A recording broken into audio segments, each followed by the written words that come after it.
Šogad mēs esam izvēlējušies Latvijas Betona Savienības ikgadējo, šoreiz jau 33. Zinātnes tehniskās konferences tēmu veltīt betona klimata nospiedumu jautājumam. Eiropa turpina doties zaļā kursa virzienā, un mēs varam sagaidīt, ka šī procesa rezultātā uz tuvākajā laikā notiks diezgan lielas izmaiņas veidā, kā mēs ražojam cementu, pieejamos cementa produktos, un tad attiecīgi arī tas izmainīs mums pieejamā betona īpašības.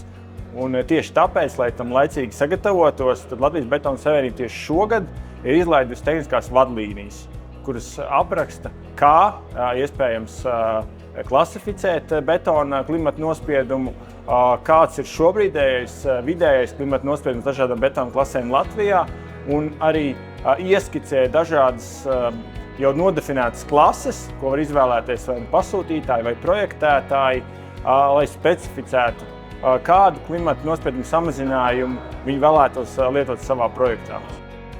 Manuprāt, ļoti būtisks aspekts šīm vadlīnijām ir tas, ka viņas būs tik noderīgas mūsu tautsēmniecībai, tik cik mēs tās izmantosim. Tāpēc es noteikti ieteiktu šīs vadlīnijas izmantot attīstītājiem un valsts sektoram, lai viņas iedzīvinātu, arī attiecīgi betona ražotāji liktu viņas izmantot un attīstītos nākotnē.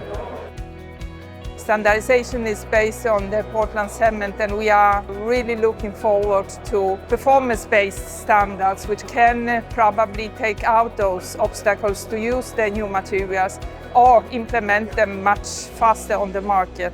There are some obstacles, but there is a light in the tunnel, so we are using this and we see that this is increasing market.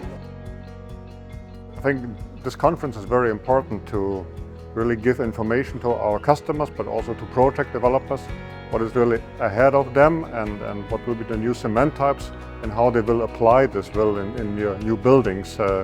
Because we need also to work on the demand for these CO2-reduced cement types, and this can be best done really through the developers and the end customers.